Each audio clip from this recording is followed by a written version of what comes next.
बिस्मिल्लाहिर्रहमानिर्रहीम। कल हमने टॉपिक पढ़ा था सिंपल पेंडुलम। आज हम टॉपिक डिस्कस कर रहे हैं सेकंड्स पेंडुलम। और इसके अलावा जो टाइम पीरियड और फ्रीक्वेंसी सिंपल पेंडुलम के हैं उनके ऊपर जो प्रॉब्लम्स आते हैं वो प्रॉब्लम किस तरह से आ सकते हैं लॉजिकली या थोड़ा सा उसमें जिसमें मैथमेटिक्स भी हो थोड़ी सी, तो वो आज टॉपिक हम इसमें डिस्कस कर लेंगे। सबसे पहला जो हमारे पास टॉपिक है simple seconds pendulum, kind of simple pendulum whose time period is 2 seconds. अब ये जो 2 सेकंड्स टाइम पीरियड है इसमें हमें क्या करना देखना पड़ेगा कि जो सिंपल पेंडुलम हम ले रहे हैं वो सिंपल पेंडुलम आप किसी भी एक एक्सट्रीम पॉइंट पर लेकर जाएं, यहाँ पर इसको यहाँ से यहाँ तक आने के लिए, फिर वापस रिटर्न पहुंचने के लिए यहाँ पर अपनी ओरिजिनल पोजीशन पर पहुंचने के लिए जो टाइम लगे उसको हम कहते हैं टाइम पीरियड। तो ये टाइम पीरियड 2 सेकंड्स होना चाहिए, 1 सेकंड इस तरफ 1 सेकंड इस तरफ, तो इसका नाम हम रखेंगे सेकंड्स पेंडुलम। अगर हम सेकंड्स पेंडुलम के लिए कोई फार्मूला ले लें तो टाइम पीरियड का, तो वो फंडामेंटल फार्मूला जो हमारे पास है 2π√L/G। इस इक्वेशन को अगर आप सॉल्व कर ले तो 2π आप पहले इस तरफ लेकर आ जाएंगे, T/2π is equal to L/G whole under root, square root इस तरफ लेकर आ जाएं तो T²/4π² is equal to L/G। अब इसकी जो लेंथ है अगर हम वो काउंट करना चाहें लेंथ, तो लेंथ कितनी होती है इसकी, तो G इस तरफ शिफ्ट कर लें और यहाँ पर T²/4π², या हम ये लिख लें G is multiply by 2²/4 multiply by π²। ये 2² 4 है, ये भी 4 और ये 4 कैंसिल हो गया, बाकी आपके पास आ रहा है G/π²। G का वैल्यू 9.8 हमारे पास नॉर्मल कंडीशन में हम लेते हैं और पाई का वैल्यू 3.14 को आप 2 मरतबा आपस में मल्टीप्लाई कर लें। अब इनको डिवाइड कर लेंगे तो आपको जो जवाब मिलेगा वो 0.994 मीटर मिलेगा, या लिखेंगे 99.4 सेंटीमीटर। तो सेकंड्स पेंडुलम के लिए 2 बातें आप याद रख लें कि उसका टाइम पीरियड 2 सेकंड होता है और उसकी जो लेंथ होती है वो लेंथ 99.4 सेंटीमीटर होती है। बहुत सारे प्रॉब्लम्स में हम इसको 1 मीटर भी कंसीडर करते हैं, ठीक है। बाकी ओरिजिनल जो लेंथ है इसकी वो हमें मिलती है 99.4 सेंटीमीटर। अच्छा, अब नेक्स्ट जो हम लिख रहे हैं यहाँ पर laws of pendulum. Laws of pendulum में हमने पहले जो लिखे हैं the motion of simple pendulum obeys certain rules which are known as laws of pendulum. Time period के लिए जो आपको फार्मूला मिला T is equal, time period का जो फार्मूला हमारे पास आ रहा है वो है 2π/L/G इन अंडर रूट। तो हमारे पास जो फार्मूला आ रहा है T वो डिपेंड कर रहा है लेंथ पर और ग्रेविटी पर। 2π तो कांस्टेंट है यहाँ पर, L और G दोनों अंडर रूट्स में हैं, स्क्वायर रूट्स में हैं, लेकिन कुछ इस तरह से कि जो लॉ ऑफ लेंथ हम ले रहे हैं वो लिख रहे हैं यहाँ पे कि T is directly proportional to under root of length. इसका मकसद है कि जब लेंथ बढ़ाएंगे तो टाइम पीरियड पर फ़र्क पड़ेगा, लेकिन किस तरह से, लेंथ जब 4 गुना बढ़ेगी तो टाइम पीरियड 2 गुना। इस वजह से क्योंकि 4 का जो अंडर रूट है वो 2 आ जाता है, तो यहाँ पर टाइम पीरियड दुगना होगा जब ये लेंथ 4 गुना हो जाएगी। इसी तरह से ग्रेविटी का जो अंडर रूट है इससे इन्वर्सली है। लॉ ऑफ ग्रेविटी जो बताता है कि time is inversely proportional to gravity. जहाँ पर ग्रेविटी ज़्यादा होती है वहाँ पर टाइम पीरियड कम होता है, और जहाँ पर ग्रेविटी कम होती है वहाँ पर टाइम पीरियड बढ़ जाता है। ये जो ग्रेविटी हम ले रहे हैं यहाँ पर, ग्रेविटी का वैल्यू तकरीबन हम जो लेते हैं ज़मीन पर तो वो तकरीबन कांस्टेंट लेते हैं, लेकिन थोड़ा थोड़ा सा फ़र्क पड़ता है। जैसे कि इक्वेटर पर ये G का वैल्यू कम है और पोल पर ज़्यादा होता है। बाकी अगर आप चले जाएं चांद पर या किसी और प्लैनेट्स पर तो आपको क्या मिलेगा कि वहाँ पर G के वैल्यूज़ मुख्तलिफ होंगे, उसके मुताबिक आपको T का वैल्यू मिलेगा। इसका मकसद है अगर मैं ये कहूँ कि मून पर टाइम पीरियड कितना होगा ज़मीन के हिसाब से, अगर कोई सिंपल पेंडुलम आप यहाँ पर ले रहे हैं ज़मीन पर, उसका टाइम पीरियड T आ रहा है, वही सिंपल पेंडुलम आप मून पर लेकर जाएं तो वहाँ पर G का वैल्यू अंडर रूट G/6 हो जाता है। G/6 मतलब 6 गुना कम हो जाता है। तो तो वहाँ पर टाइम पीरियड √6 टाइम बढ़ जाएगा, क्योंकि वहाँ पर जो वैल्यू आएगा g/6 कुछ इस तरह से हम लिखेंगे। तो इसको अगर हम सॉल्व कर लें तो √6/g√, तो मतलब √6 टाइम ये बढ़ जाएगा। तो यहाँ पर जितना ग्रेविटी में आप इसको कम होते देख रहे हैं उतना ही टाइम पीरियड को आप बढ़ते देखेंगे। अच्छा, लॉ ऑफ मास, मास का कोई भी वेरिएबल यहाँ पर इंडिकेट नहीं किया हुआ। इसका मकसद है कि मास पर डिपेंड टाइम पीरियड या फ्रीक्वेंसी नहीं करते, तो मास इंडिपेंडेंट है। सिंपल पेंडुलम में आप कोई इतना पार्टिकल रखें या आप इतना थोड़ा सा बढ़ा दें, इसका वजन और बढ़ा दें, मास पर कोई फ़र्क नहीं पड़ता। मास की वजह से टाइम पर कोई फ़र्क नहीं पड़ता। इसी तरह से एम्पलीट्यूड, अगर आप इसको वाइब्रेशन के दौरान इतना एम्पलीट्यूड दे रहे हैं और इसको मतलब वाइब्रेट करने के लिए छोड़ रहे हैं, तो ये वाइब्रेट तो करेगा, इसका टाइम पीरियड टी आएगा। अगर इसी सिंपल पेंडुलम को आप इतना दूर लेकर जाएं और फिर आप इसको वाइब्रेट करने के लिए छोड़ दें, तो फिर भी टाइम पीरियड ये टी आएगा। ऐसा नहीं होगा कि यहाँ से छोड़ने पर टाइम पीरियड ज़्यादा होगा, यहाँ पर टाइम पीरियड कम होगा।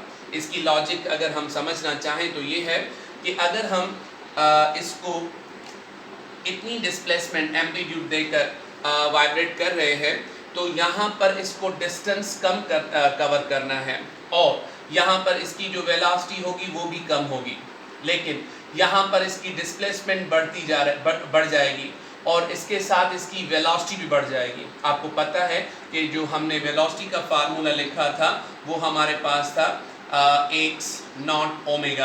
तो जितनी ज़्यादा एम्पलीट्यूड होगी उतनी वेलोसिटी ज़्यादा। तो आपने वेलोसिटी जो एम्पलीट्यूड जो बढ़ा दिया तो वेलोसिटी भी बढ़ जाएगी। पहले कम डिस्टेंस और वेलोसिटी भी कम, अब डिस्टेंस भी बढ़ गया तो वेलोसिटी भी बढ़ गई। तो दोनों केसेस में जो टाइम पीरियड है वो सेम ही इस्तेमाल होगा, टाइम पीरियड सेम ही आएगा। मकसद ये है कि टाइम पीरियड जो है वो इंडिपेंडेंट ऑफ मास भी है और इंडिपेंडेंट ऑफ एम्पलीट्यूड भी है। इसको हम कहते हैं लॉ ऑफ आइसोक्रोनिज्म। ठीक है बेटा, तो ये 4 लॉज हम जो है वो मोस्टली इसके काउंट करते हैं। अच्छा बेटा, अभी आपने पढ़ा कि time period is independent of mass and amplitude. तो अब अगर हम इसको इस तरह से देखें कि मैंने पहले आपको एक सिंपल पेंडुलम दिया हुआ है, कुछ इस तरह से है। ये मैं वुड का ले रहा, वुड का जो बॉब है वो ले रहे हैं, और दूसरा हम यहाँ पर ले रहे हैं स्टील का। ठीक है, अब मुझे बताएं टाइम पीरियड इसमें किसका ज़्यादा होगा, वुड का या स्टील का? दोनों की जो लेंथ है वो आपस में बराबर है, लेंथ दोनों की आपस में बराबर है। थोड़ा सा फ़र्क आपको नज़र आ रहा है स्टील और वुड में, तो मास का भी फ़र्क आ गया। नेचर तो ऑब्वियसली डिफरेंट है इसकी वुड और स्टील की, लेकिन स्टील जो है वो थोड़ा सा हैवी होता है, वुड थोड़ा सा हल्का होता है। तो मैंने यहाँ पर आपको जो प्रॉब्लम दिया हुआ है उसमें आपको नज़र आ रहा है कि स्टील और वुड दोनों की जो लेंथ है वो सेम है। अब अगर इनका टाइम पीरियड चेंज होगा तो आपका जहन जाएगा कि इसका मास हैवी है, शायद इसका टाइम पीरियड ज़्यादा हो। नहीं, क्योंकि अभी हमने पढ़ा लॉ ऑफ मास में कि मास पर डिपेंड नहीं करता। इसका टाइम t1 ले रहे हैं, इसका टाइम t2 ले रहे हैं, तो यहाँ पर इसका रिजल्ट आएगा t1 is equal to t2। दोनों टाइम आपस में बराबर होंगे। ये आपका पहला क्वेश्चन था। एक दूसरा क्वेश्चन हम लेते हैं कुछ इस तरह से कि हमारे पास एक सिंपल पेंडुलम है। इस सिंपल पेंडुलम में जो बॉब है वो कोई एक स्फीयर है जिसमें पानी भरा हुआ है। ठीक है, जब इस पानी से भरे हुए इसको वाइब्रेट हम करते हैं तो इसका टाइम पीरियड आ जाता है t1 is equal to t। अच्छा, अब अगर ये वाइब्रेशन के दौरान वाइब्रेट होता रहे और इसमें से पानी आहिस्ता सा लीक होना शुरू हो जाए, तो अब ये वाइब्रेट कैसे करेगा? वाइब्रेशन के दौरान ये पानी को नीचे की तरफ ड्रेन करता रहेगा। तो ड्रेन होने के वक्त इसका टाइम पीरियड क्या होगा? तो हम यहाँ पर लिखेंगे इसका answer, first increases then decreases. पहले इंक्रीज हो जाएगा टाइम पीरियड और फिर इसका क्या हो जाएगा? टाइम पीरियड डिक्रीज हो जाएगा। यहाँ पर प्रॉब्लम जो है वो टाइम पीरियड के लिए। तो ये जो t2 है हमारे पास, वो t2 क्या आ जाएगा? First increases then decreases. क्यों? थोड़ा सा हम देख लें। पहले हमने जो लेंथ मेजर की थी वो इसके सेंटर ऑफ मास से ली थी, तो सेंटर ऑफ मास से लेकर यहाँ तक इसकी जो लेंथ है वो L1 आ रही है।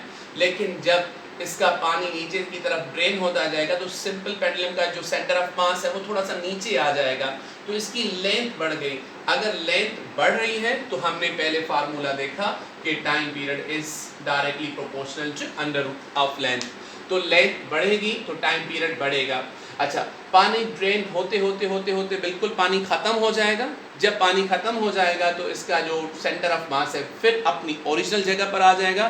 फिर हम क्या लिखेंगे? डिक्रीजेस। तो इसका आंसर क्या है? First increases then decreases. अच्छा, तीसरा फार्मूला हम कोई प्रॉब्लम जो है वो ये ले रहे हैं कि हमारे पास एक स्विंग है जिस पर कोई बच्चा बैठा हुआ है।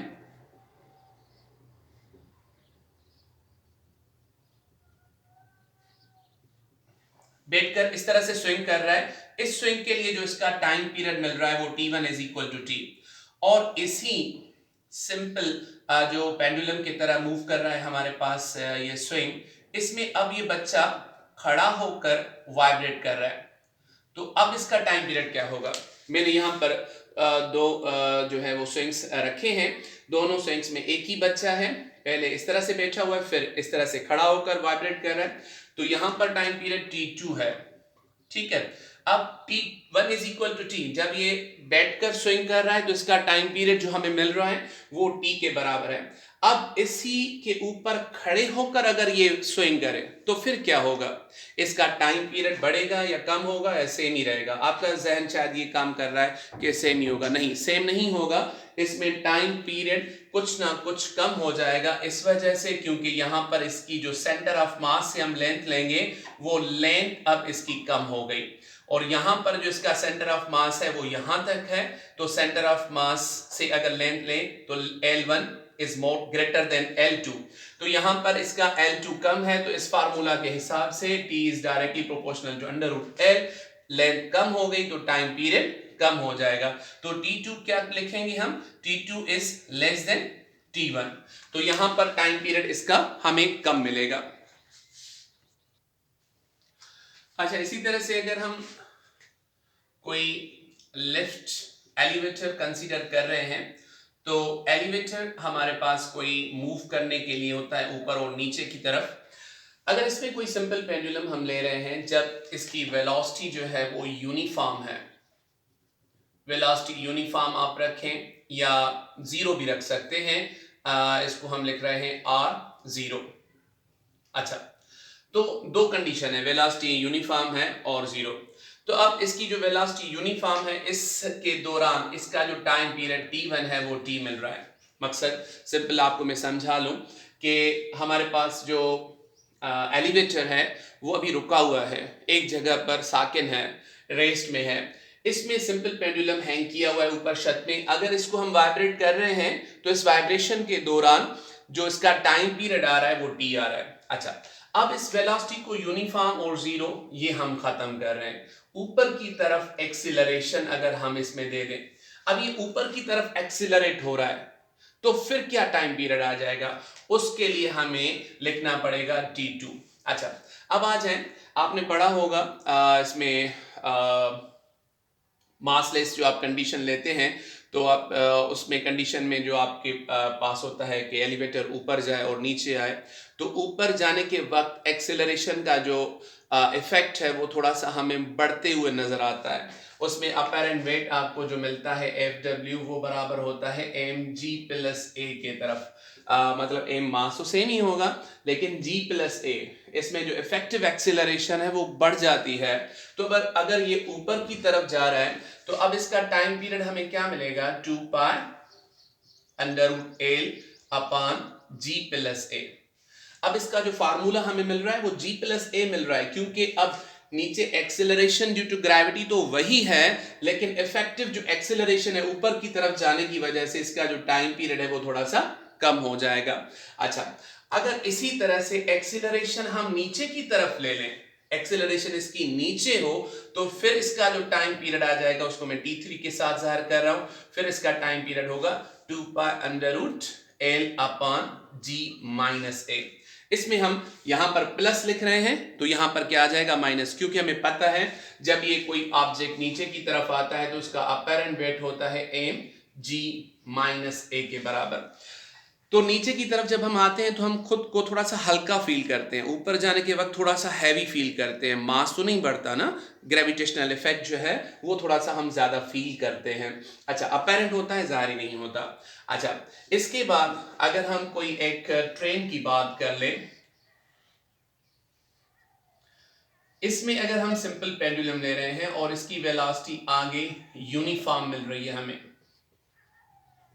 यूनिफॉर्म वेलोसिटी हम ले रहे हैं, इसका टाइम पीरियड t1 जो है इसमें वो हमें t के बराबर मिल रहा है। अच्छा, अब इस यूनिफॉर्म वेलोसिटी को हम खत्म कर रहे हैं, इसमें हम दे रहे हैं एक्सीलरेशन आगे की तरफ। तो अब यहां पर इसका जो फार्मूला आ जाएगा t2 के लिए, वो हमें क्या मिलेगा, इसको हमें कैलकुलेट करना पड़ेगा। इस सिंपल पेंडुलम के ऊपर आप थोड़ा सा देख लें, इसकी जो ग्रेविटी है वो नीचे की तरफ और एक्सेलरेशन इस तरफ, तो इफेक्टिव जो हमें एक्सेलरेशन मिलेगी वो ये हो जाएगी। इस इफेक्टिव एक्सेलरेशन का जो फार्मूला है वो पाइथागोरस थ्योरम से हम ले सकते हैं। वो हमारे पास क्या आ जाएगी, t is equal to 2 pi under root L upon under root G plus A, G square plus A square. तो इसके लिए फार्मूला मिल जाएगा t2 is equal to 2 pi under root L upon G square plus A square whole under root के अंदर under root आ जाएगा, G square plus A square, क्योंकि यहाँ पर इफेक्टिव जो एक्सीलरेशन है वो हमें देखनी है। यहाँ पर दो एक्सीलरेशन आ रही हैं, एक वर्टिकली डाउनवर्ड और एक हॉरिजॉन्टली। तो ये दोनों की जो हम रिजल्टेंट मालूम कर लें वो पाइथागोरस थ्योरम के मुताबिक जी स्क्वायर प्लस ए स्क्वायर आएगा। तो यहाँ पर जी आता है वैसे, लेकिन अब यहाँ पर हम क्या लिखेंगे, G square plus A square. I hope ये कुछ 6-7 प्रॉब्लम थे मुख्तलिफ कंडीशंस में सिंपल पेंडुलम के। इंशाल्लाह आई होप कि कोई भी प्रॉब्लम इनसे अलहदा नहीं जाएगा, क्योंकि तकरीबन यही प्रॉब्लम्स होते हैं जो बार बार सिंपल पेंडुलम में आते हैं। जाने से पहले अगेन आपको एक रिक्वेस्ट के सब्सक्राइब करें चैनल और दोस्तों के साथ शेयर करें ताकि ये इंफॉर्मेशन मुख्तलिफ बच्चों तक पहुँच सके। अल्लाह हाफ़िज़।